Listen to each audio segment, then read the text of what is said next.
Para esta presentación tenemos el honor de contar con la presencia del autor Juan Miguel Zunzunegui. Un aplauso, por favor.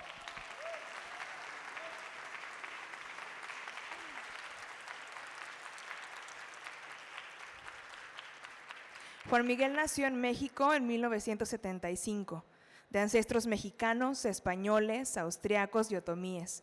Es resultado de todos los encuentros de la humanidad a lo largo de la historia.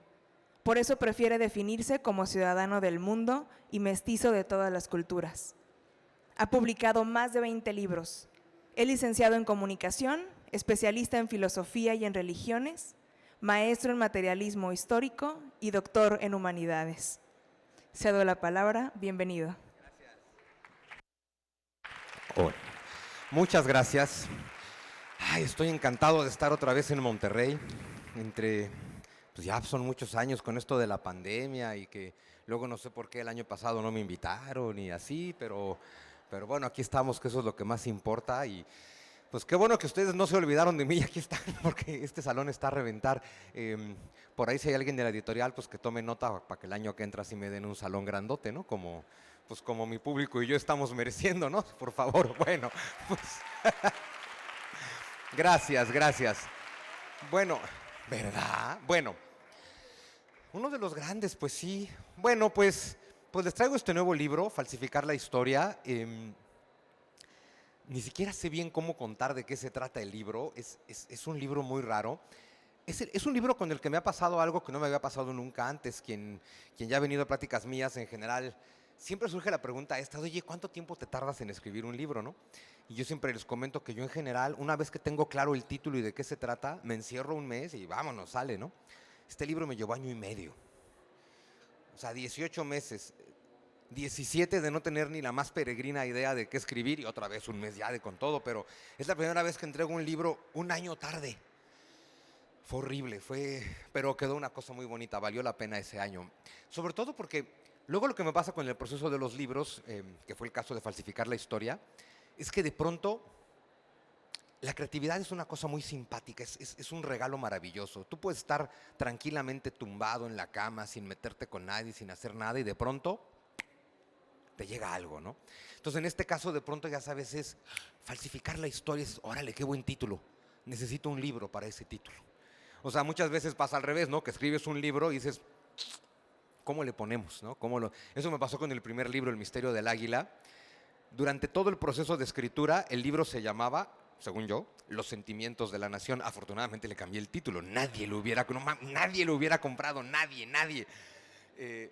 Pero fue muy bonito porque todo el tiempo era Los Sentimientos de la Nación, ¿no? Y ya hasta que puse punto final, dije, tengo un título horrible.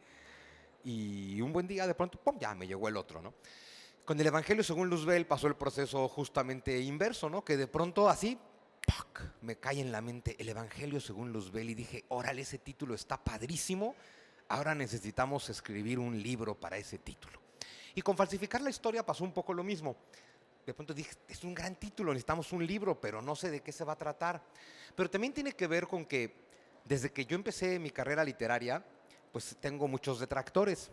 Y dentro del grupo de detractores que tengo, allí lo que hoy son los ideólogos de la 4T además, entonces, a eso decir, tengo buenos detractores. Bueno, ni tanto. Y muchos de mis detractores se desgastaban acusándome de que yo era un falsificador de la historia.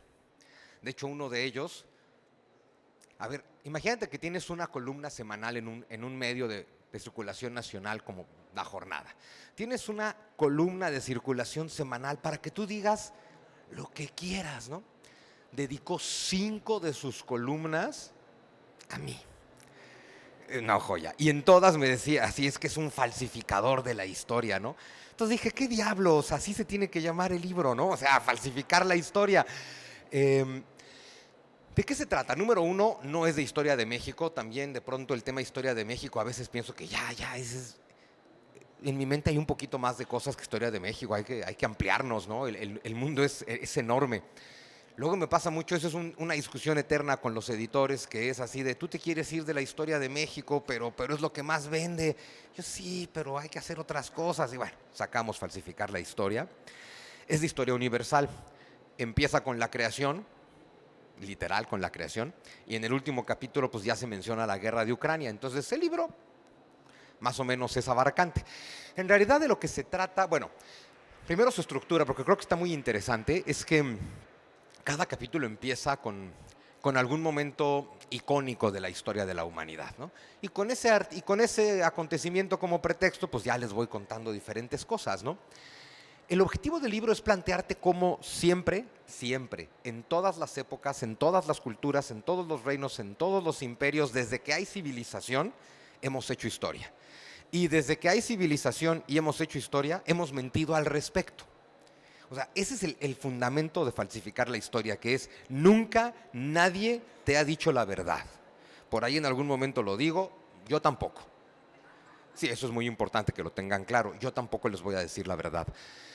Porque, según yo, este libro también tiene una especie de evolución. Cuando yo escribí hace 11 años, saqué el que hasta el momento es mi libro más famoso y popular y vendido, que espero que sea desplazado por este, pero bueno, hace 13 años publiqué Los mitos que nos dieron traumas. Y en ese libro todavía, ahí es donde está la evolución, es un libro que todavía tiene esta arrogancia de decirte, te han contado un montón de mentiras, pero qué afortunado eres, aquí estoy yo para contarte la verdad, ¿no? Todavía, pero a ver, es muy importante que uno como escritor y como pensador pues sea autocrítico y tengas la capacidad de cuestionarte a ti mismo para evolucionar, ¿no? Porque sí, en Los mitos que nos dieron traumas es, mira, yo descubrí todas las mentiras que te han contado y aquí está la neta, yo sí sé la verdad. No hay una sola página de falsificar la historia en la que yo te diga la verdad, porque todo el libro se trata de explicarte cómo esa verdad no existe. A nivel histórico, esa verdad no existe, porque la historia no está hecha, valga la redundancia, de hechos, sino de interpretaciones. Y es imposible que sea de otra forma, y entender que la mente humana interpreta. Así funciona la mente humana interpreta todo. A partir de ahí, tal cosa como la verdad es imposible. Porque además la mente humana al interpretar, para interpretar lo que sea necesitamos un marco de referencia. Cuando tu mente interpreta, pues el marco de referencia eres tú, ¿no? Tu cultura, tus estudios, tu educación, lo que tú sabes, y desde ahí interpretas todo. Y claro, desde esa interpretación llegas a una conclusión fascinante, fascinante cuando descubres todos los demás están mal. O sea, todos los demás están equivocados. El problema es que todos los demás piensan lo mismo. Y ese es el gran problema del entendimiento humano, que no comprendemos que es imposible no interpretar y que necesariamente vamos a hacer eso en la historia. Ahora, ¿por qué falsificar la historia? Porque, a ver, es una cosa bien interesante de preguntarnos. Estoy diciendo que, a ver, desde el imperio persa, desde el imperio romano, desde los griegos, desde el imperio egipcio, han pasado, número uno, que desde el poder, desde los gobiernos, se invierte en estudiar y escribir la historia. Y hay una cosa que es bien importante comprender. Desde el poder solo se invierte en una sola cosa. Desde el poder se invierte en más poder. El poder no hace nada que no le vaya a retribuir con más poder. Entonces, si desde el poder se invierte tiempo, dinero y esfuerzo en contar la historia, quiere decir que contar la historia es algo que le va a dar más poder al poderoso, punto. Pero además no solo es que desde el imperio más antiguo de la historia hagamos historia y la escribamos, sino que también desde las civilizaciones más antiguas de la humanidad siempre hemos mentido al hacer esta historia, siempre. Y entonces, claro, esto nos cuestiona con todas las patrañas que nos han dicho desde que somos niños y vamos a la escuela, ¿no? De entrada, esto que siempre nos cuentan de que estudiamos historia para no repetir los errores del pasado. Y dices, perdón, pero la historia de la humanidad es la historia de repetir una y otra vez los mismos errores. Y uno diría, bueno, si repetimos siempre los mismos errores, o sea, ¿qué nos pasa como humanidad? ¿Somos tontos o qué? Y de pronto entonces es que no tenemos memoria histórica. La memoria histórica es la mentira más grande que les van a contar en la vida. No existe la memoria histórica. Y les voy a decir por qué. Tú no puedes acordarte de nada que tú no hayas vivido. Es así de fácil. A ver, no te acuerdas de lo que viviste. No te acuerdas de lo que hiciste ayer. No se acuerdan de lo que hicieron ayer. No con todo detalle, no se hagan. No se acuerdan qué hicieron el jueves pasado. No se acuerdan qué hicieron el mes pasado y por supuesto no se acuerdan de toda su vida. De hecho, se acuerdan de muy poquitas cosas con respecto a su vida. Y aquí viene la primera falsificación histórica, cuando descubres que nosotros, cada uno de ustedes, se cuenta mentiras todos los días. Así funciona la vida humana. Nos mentimos a nosotros mismos a diario. Y entonces, por ejemplo, cuando tratas de hacer la reconstrucción de tu vida, tal vez han descubierto, seguramente a alguien le ha pasado que estás discutiendo con tu hermana, con tu primo, con un tío, con un pariente sobre algún acontecimiento familiar, ¿no? Y tú estás sosteniendo una versión así, convencido, no, es que esto fue así, y así, y así, y así. Y los demás, no, no fue así. No, oye, yo estuve ahí. Y de pronto te dice tu primo, no, tú no estuviste ahí. Claro que sí, yo estuve ahí, me acuerdo. No, no estuviste ahí, nosotros estuvimos ahí, tú no estabas ahí. ¿A qué les ha pasado alguna vez? Y que de pronto dices, bueno, de pronto dices, no, pues sí es cierto, no estaba ahí. ¿Y por qué me acuerdo? Dice, bueno, te acuerdas porque lo hemos platicado muchas veces y ya lo hiciste tuyo y ya piensas que estuviste ahí, pero no estuviste ahí. Bueno, entonces cuando uno quiere contar su propia historia, nos acordamos de tan poquitas cosas que en general lo que hacemos es una columna vertebral de unos 5 o 6 acontecimientos que han marcado nuestra vida, que según nosotros sí recordamos bien, y con eso pues ya vamos haciendo todos los demás elementos de nuestra historia. Y es bien interesante entender una cosa.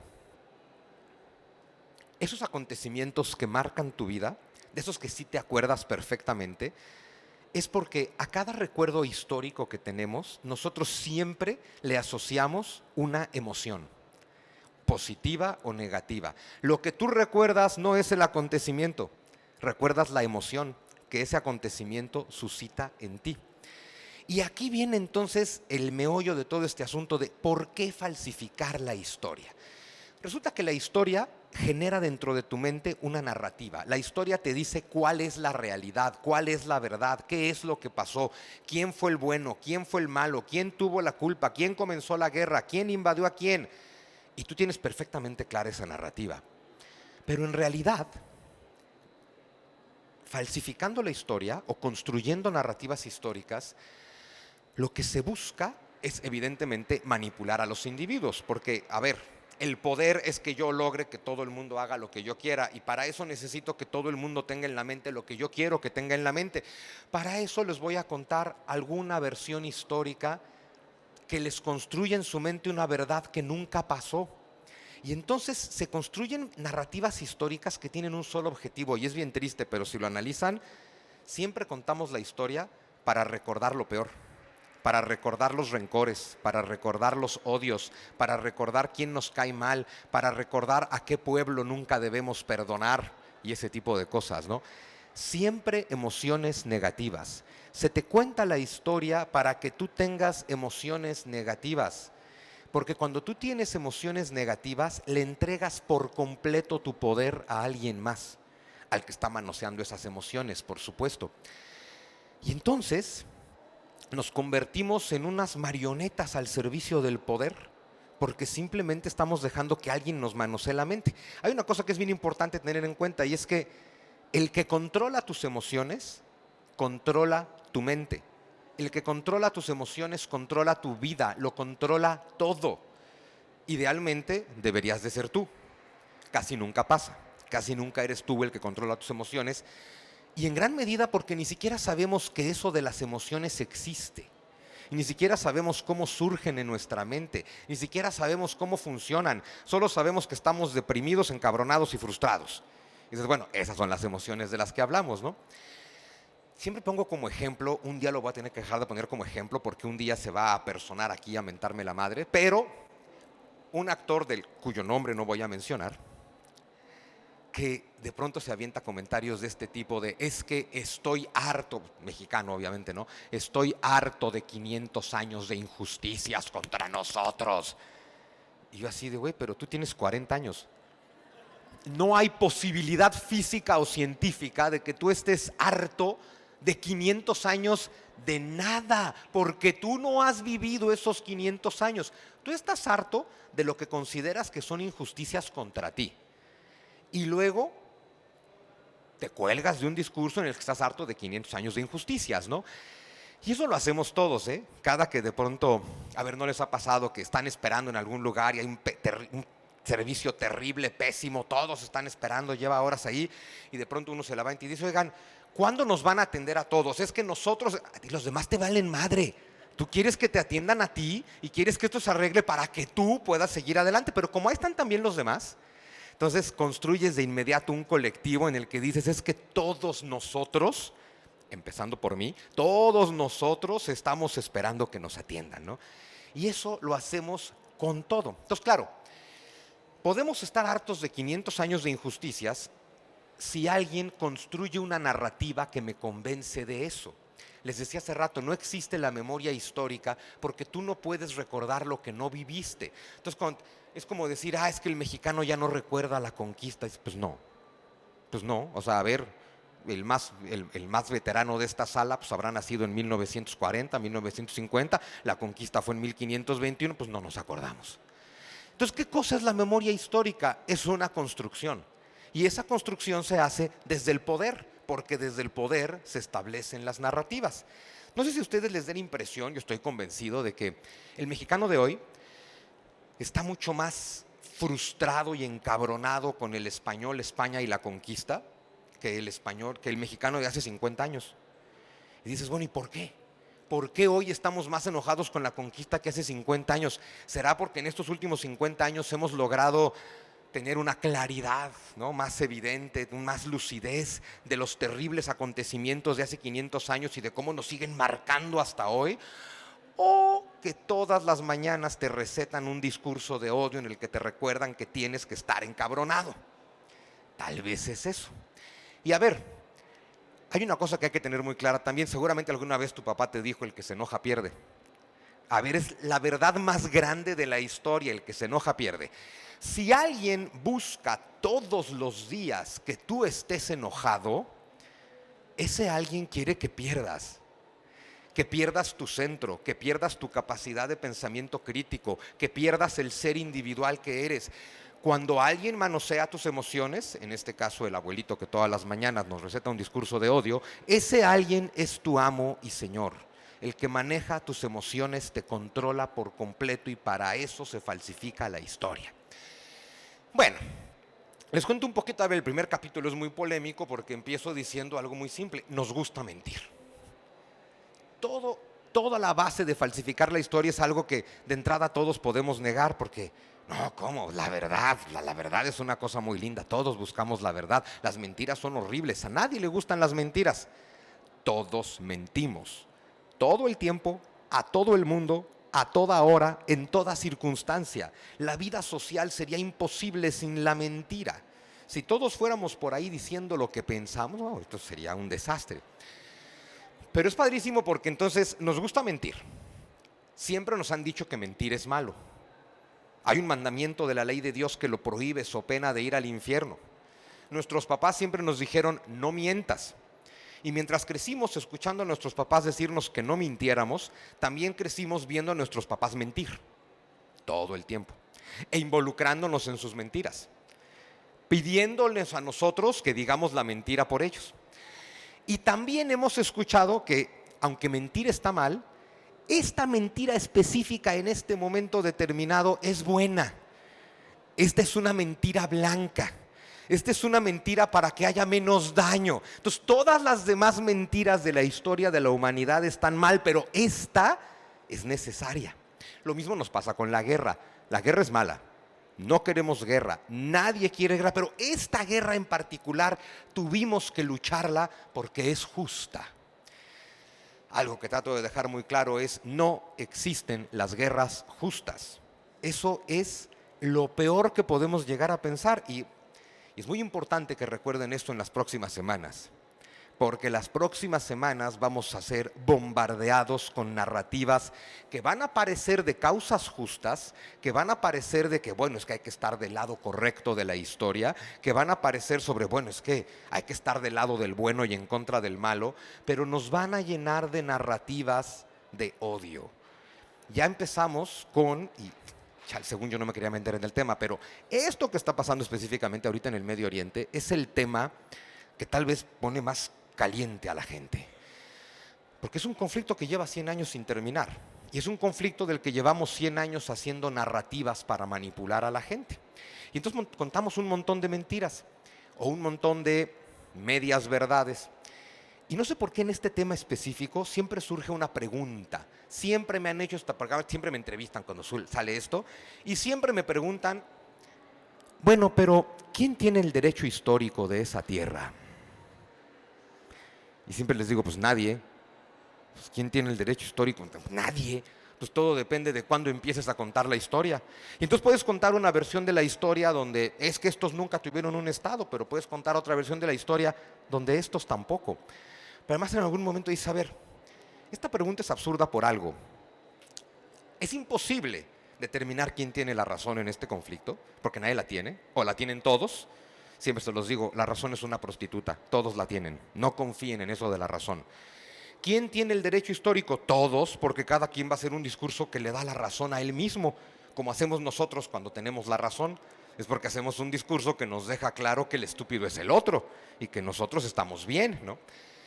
Les digo, vamos a suponer que se pudiera hacer un debate internacional con los mayores sabios del mundo para determinar de una buena vez quién tiene la razón y el derecho histórico de habitar este territorio. No se puede, pero vamos a suponer que se pudiera. Y ya que lo logremos, ¿qué? ¿Echamos al otro? Ya que digamos la razón la tiene este, al otro lo echamos, al otro ya lo podemos aniquilar, al otro ya podemos despreciarlo. Pues no. Y entonces es una pregunta absurda. Y sin embargo van a ver esta pregunta y diferentes respuestas a esta pregunta en los medios de comunicación. Y con eso de cara a cada individuo humano es un medio de comunicación. Vamos a ver esta pregunta y sus múltiples respuestas en los medios de comunicación y todas van encaminadas a que tú tomes un bando en la guerra. Y una vez que tú tomas un bando en la guerra, has elegido el bando de la guerra. Y eso es lo que no queremos entender. Hay que elegir el bando de la paz. Y estas narrativas son para todo lo contrario. Al final lo que se logra es una profunda deshumanización de lo más interno de nosotros, cuando con una serie de argumentos y razonamientos, tú ya aquí desde la comodidad de la Feria del Libro de Monterrey, ya sé quién tiene la razón y ya sé lo que tendríamos que hacer y ya sé quién es el culpable. Y de pronto a nadie se le ocurre recordar lo más importante en este conflicto, o en el conflicto de Rusia y Ucrania, o en el de Azerbaiyán y Armenia, que nadie comenta porque son países menos importantes al parecer, y en cada conflicto en el que hay dos bandos enfrentados, en ambos bandos hay seres humanos, en ambos bandos tienen emociones, en ambos bandos estas terribles personas aman a otras personas, sí hay gente a la que aman, en ambos bandos aman a sus hijos y en ambos bandos lloran a sus muertos. Y esa es la parte que nos hace absolutamente hermanos y absolutamente iguales. Todos lloran a sus muertos, todos aman a sus hijos y todos están siendo engañados. Todos son más de intereses oscurísimos que no alcanzamos a comprender y que simplemente logran que otras personas luchen las batallas. Porque ese es el problema con los poderosos. Desde arriba se falsifica la historia para manosear tu mente, para que seas tú el que libre mi batalla, porque en el fondo yo soy muy cobarde. Tan cobarde que no me atrevo a dar mis propias batallas y prefiero engatusar a todo un pueblo para que la dé por mí. Eso aplica también en todas las revoluciones de la historia de la humanidad. En varios capítulos me meto durísimo con todos los revolucionarios de la historia de la humanidad, porque todas las revoluciones se pueden resumir de la misma forma. Los de en medio convencen a los de abajo de romperse la madre contra los de arriba. Una vez que eso pasa, los de en medio suben y los de abajo siguen abajo y nada cambia. Hasta que, porque así es la dinámica social, se va formando un nuevo en medio, hasta que eventualmente los de en medio vuelven a convencer a los de abajo de romperse la madre contra los de arriba. Y otra vez los de en medio suben y los de abajo siguen abajo desde el principio de la historia de la civilización, viviendo de narrativas. En fin, resumen de falsificar la historia. Bueno, yo que les voy a decir, según yo está muy interesante. El primer libro es entender cómo funciona la mentira. El primer capítulo es cómo funciona la mentira, cómo funciona nuestra mente en el momento de construir mentiras. Eso es fascinante. Hay un capítulo particularmente interesante, según yo, que se llama En el principio fue la palabra. Habla sobre las escrituras sagradas. Y es bien importante porque es el capítulo en el que te explico la diferencia entre mito y mentira. Mito no quiere decir mentira. El mito es un relato simbólico que busca dar alguna explicación. Si es un mito religioso, bueno, pues busca acercarte al misterio sagrado. Si es un mito nacionalista, pues busca explicarte que tu país es el mejor país del mundo. Por eso deberíamos sospechar de las historias nacionales de todos los países, ¿no? O sea, no importa dónde nazcas, estudias la historia nacional en la que descubres que para buena suerte vives en el país más chingón del planeta, el que tiene los mejores héroes, los mejores próceres y la historia más gloriosa. Y eso te enseñan en cada país. Así te enseñaron la religión. Naciste y eventualmente descubres qué buena suerte tuve, nací en la religión correcta. Y dices, sí, ha de ser suerte. Y lo bueno es que todos los seres humanos de todas las religiones tienen exactamente la misma suerte. Todos nacen en la religión correcta. Pero las sagradas escrituras de todas las religiones no tienen mentiras, tienen mitos. Es importante entender esa diferencia. Y es un capítulo en el que trato de explicarte la importancia suprema que los seres humanos le damos a la palabra escrita. Bueno, y hago toda una filosofía sobre el lenguaje y la palabra. Nadie reflexiona sobre el lenguaje, es algo que nos es tan cotidiano que no nos damos cuenta del misterio tan maravilloso que es el hecho de que podamos hablar. Que una palabra no es otra cosa más que un sonido a la que nosotros le damos un significado y entonces construimos la realidad a través de las palabras. En la época de la oralidad, que todavía es mucho más larga que lo que llevamos de escritura, ¿no? De palabra escrita, se transmiten los relatos de generación en generación y no importaba si el relato cambiaba o permanecía fiel, porque el objetivo del relato no era la literalidad, era el relato mismo. Pero luego empieza la tentación de la escritura y empiezas a escribir los relatos sagrados y una vez que quedan por escrito, dijimos, ya está escrito, esto es verdad. Esa es tal vez la primera mentira que nos cuentan de la historia. Lo que está escrito es verdad. No, lo que está escrito solo está escrito y probablemente el que lo escribió mintió. O sea, que alguien escriba algo no lo convierte en verdad, afortunadamente. Entonces, toda una disertación muy interesante sobre el valor que le damos a la palabra escrita. El siguiente capítulo creo que es sobre la cultura griega, porque de los griegos también siempre nos contaron desde la primaria y la secundaria que los griegos son los creadores de la ciencia histórica. Primer mentira, ciencia histórica, eso no existe. Segunda mentira, esta es que los griegos fueron los primeros en indagar en el pasado con inquietud científica para saber realmente lo que pasó. No es cierto. Los griegos, antes de los griegos, los otros pueblos también se interesaban en el pasado. Y antes de los griegos, y griegos incluidos, todos los pueblos de la historia se han mentido cuando cuentan su historia. Los griegos también. Imagínate que vives en una polis libre del mundo griego antiguo, ciudades de hombres libres, que viven en guerra unos contra otros. Y entonces necesitamos que estos hombres libres estén dispuestos a ir a la guerra.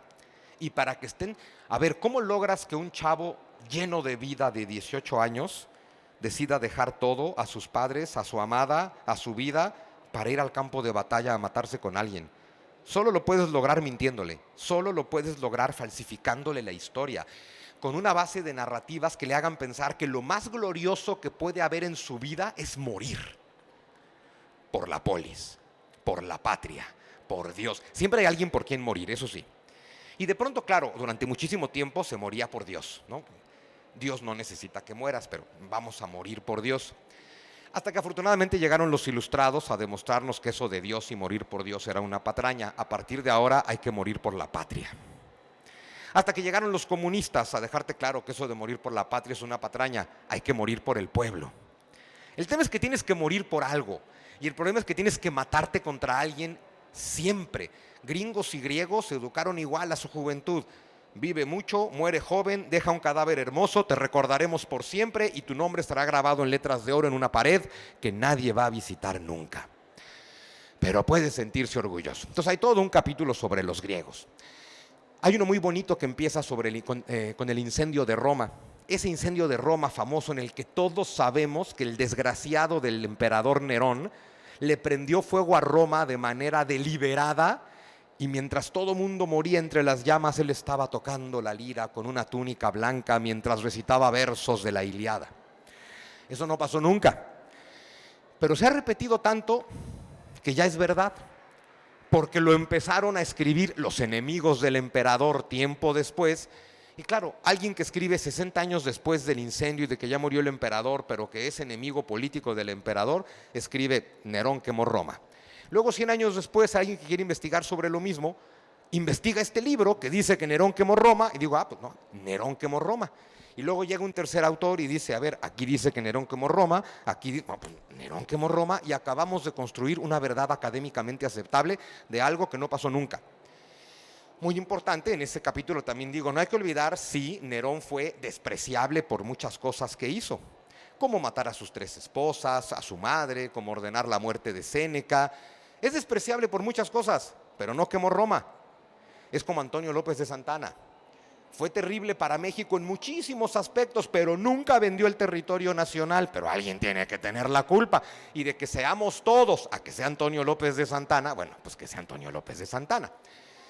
Hay por ahí otro capítulo que empieza con un momento fundamental de la historia de la humanidad, cuando el emperador romano Constantino va a tomar Roma para hacerse del poder, y entonces sueña con Dios y ve en el cielo un símbolo cristiano y dice, con este signo vencerás.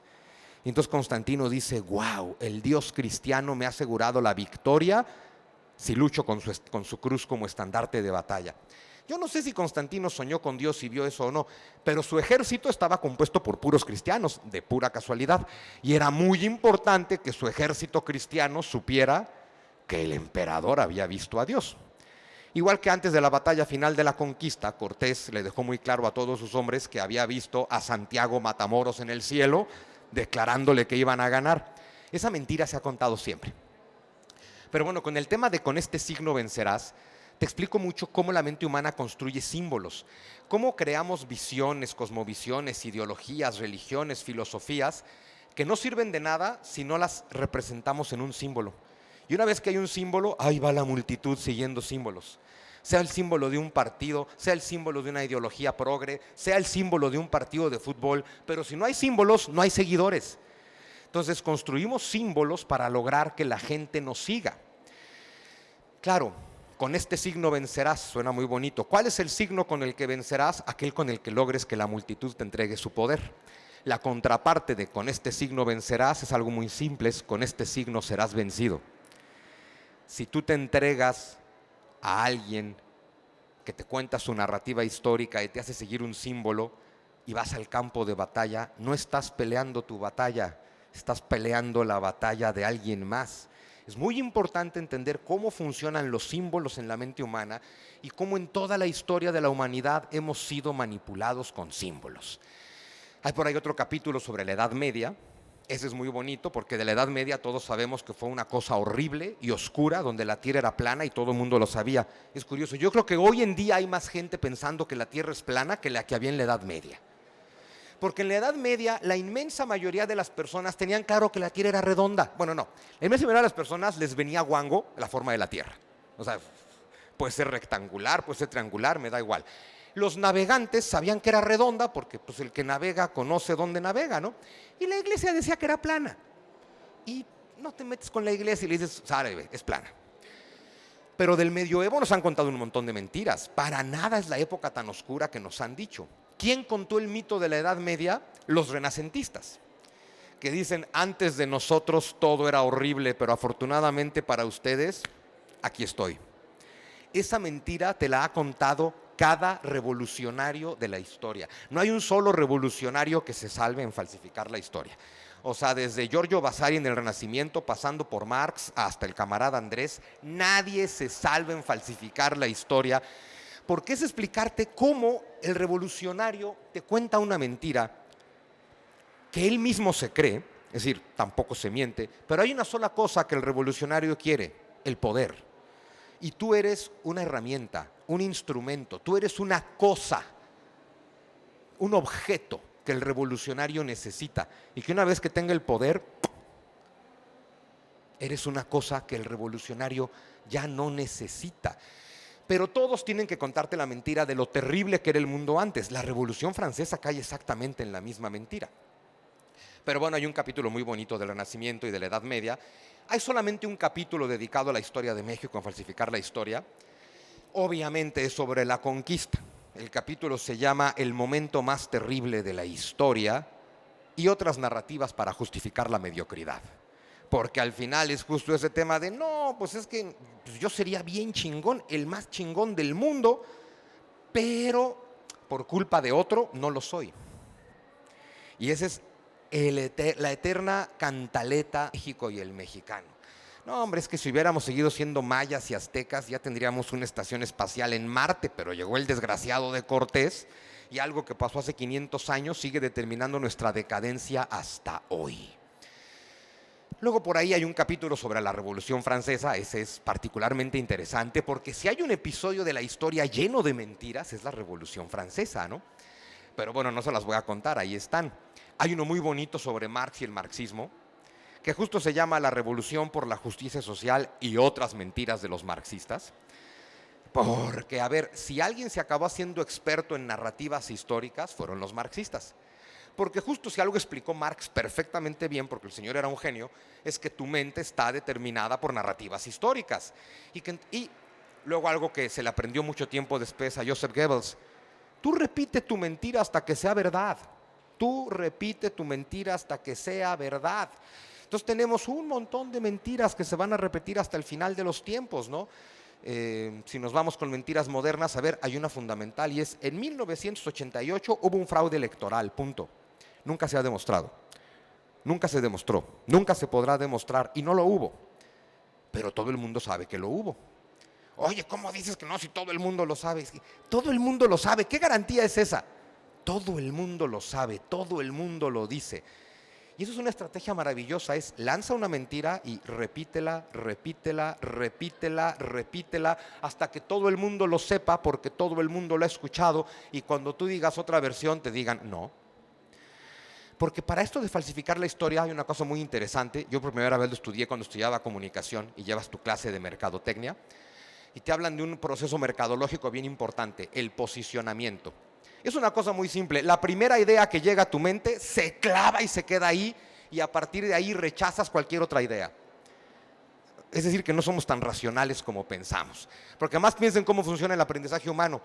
Todo lo fundamental de tu vida lo absorbiste cuando tu mente era una esponja que se quedaba con todo entre tus 0 y tus 10 años. De tus 0 a tus 10 años te dedicas a absorber toda la realidad.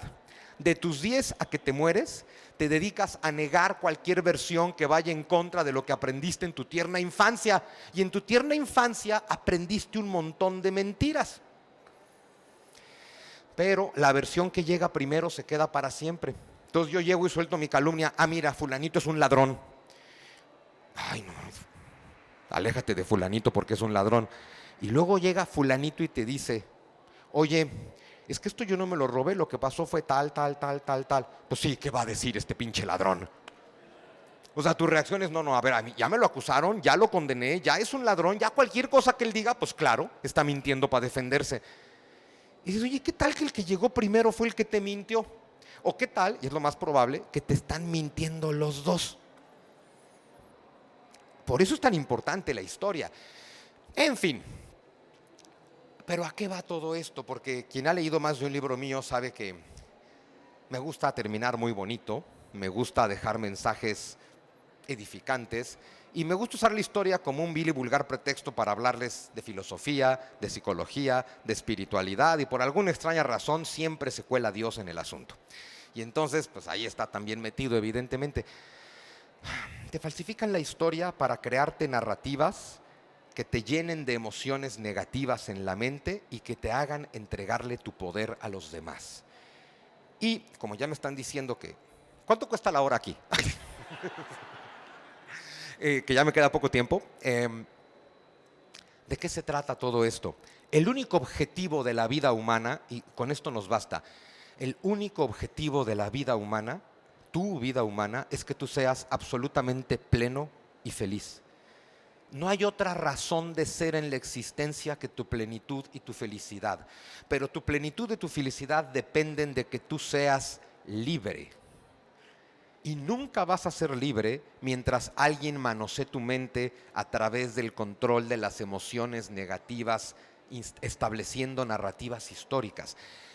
falsificar la historia, como les dije, no es el libro en el que yo les digo todo esto es mentira, pero Zunzunegui les va a decir la verdad. No, es el libro en el que te digo todo el tiempo te van a estar mintiendo, porque el único objetivo, lo único por lo que vale la pena tu vida humana es tu felicidad, pero tu felicidad no le importa a nadie más que a ti. Tú eres la única persona a la que le importa tu felicidad. No saben a qué nivel tan radical. Uno puede decir, ay no, mis papás, mi esposo. No, a tus papás les importa su felicidad. A tu esposo, a tu esposa le importa la suya. No quiere decir que tus papás no procuren tu felicidad, no quiere decir que tu pareja no procure tu felicidad. Pero es cuando entiendes lo profundamente egoístas que podemos llegar a ser los seres humanos. A mí me interesa tu felicidad porque en tu felicidad viene la mía, que es lo que realmente me importa. Entonces, a nadie le importa tu felicidad más que a ti. Y entonces tú tienes que ser libre. Y para ser libre tú tienes que tener pensamiento crítico. ¿De qué se trata falsificar la historia? Es una invitación al pensamiento crítico. Pero ojo, el pensamiento crítico como una herramienta fundamental para que seas libre. Tu libertad como el requisito fundamental para que seas pleno y feliz. Les puedo arruinar el casi final del libro porque al final no es una novela, pero el planteamiento fundamental de falsificar la historia es que siempre te van a contar mentiras, que siempre te van a falsear la realidad y que 1001 historias falsas que te van a contar te van a llevar por 1001 caminos de conflicto. Y solamente una historia te va a llevar de regreso a casa. Cuando digo regreso a casa me refiero a tu centro, a tu ser, a tu interior, a tu paz, a tu paraíso. No me refiero a la muerte. Solamente una historia te va a llenar de plenitud y te va a llevar de regreso a casa. Esa es la única historia en la que debes creer, porque el único objetivo de tu vida es la plenitud y de eso se trata falsificar la historia. Gracias.